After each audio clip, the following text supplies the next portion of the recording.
योगी जी, आप foreign investors को भी बोलते हैं यूपी में आने के लिए, वाइब्रेंट यूपी का कार्यक्रम होता है, सब होता है, पर हम देखते हैं कि योगी आदित्यनाथ जब एक नारा देते हैं कि बंटोगे तो कटोगे, उसका एक दूसरा पार्ट भी है, एक हैं तो नेक हैं, लेकिन सिर्फ उसका पहला हिस्सा इस्तेमाल होता है।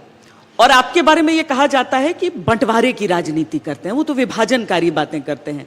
एक तो आपके पहनावे को लेकर यह आक्षेप, दूसरा ये, क्या योगी आदित्यनाथ अपने आप को मैं कहूं कि विश्व में, क्योंकि लोग चाहे आप इसे स्वीकारें न स्वीकारें, लोग एक वारिस के तौर पर आपको देखते हैं बीजेपी की राजनीति के भविष्य के।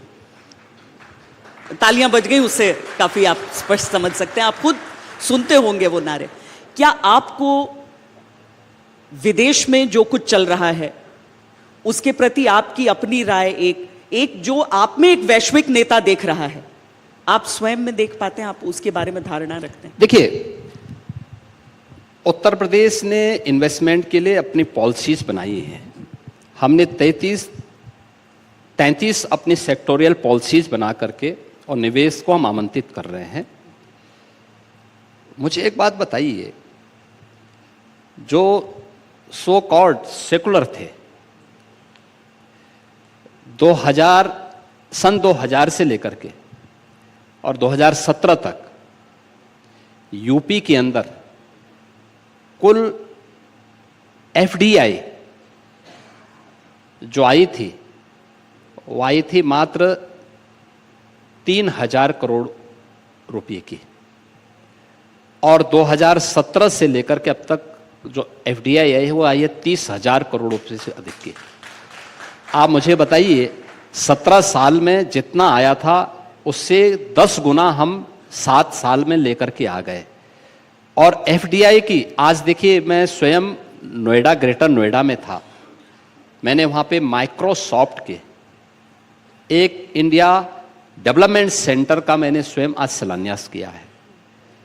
एमएक्यू जो माइक्रोसॉफ्ट का ही एक अभिन्न सहयोगी है, उसके एक एआई सेंटर का मैंने वहाँ पर आज लोकार्पण किया है। लाखों इंजीनियर जहां काम करेंगे।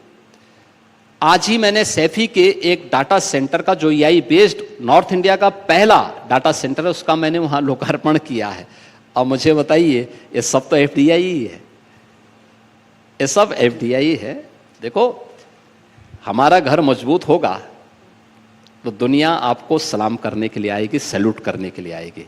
आप कमजोर होंगे, कोई दुत्कारने के लिए भी नहीं आने वाला है।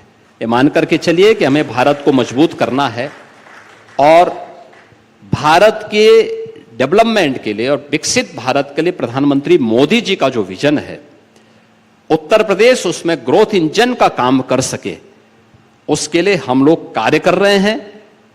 और मेरा यह मानना है कि अब तक का जो रोड मैप हम लोगों ने तैयार किया है और जो कार्य हम लोगों ने आगे बढ़ाए हैं, उसके अच्छे परिणाम आए हैं।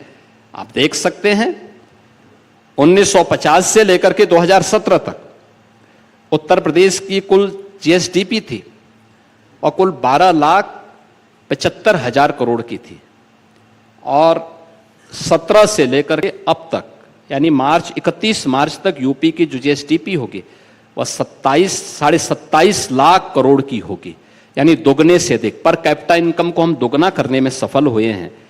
तो इस सरकार की स्पीड और स्केल को स्पीड में बदलने का ही परिणाम है, और सरकार के द्वारा ईमानदारी पूर्वक किए गए प्रयासों का परिणाम है। और आगे ये परिणाम आर्थिक विकास की दृष्टि से भी और विरासत और विकास के समन्वय की दृष्टि से भी इसी प्रकार से आगे बढ़ेगा। If you like the video, do like, comment, share and subscribe.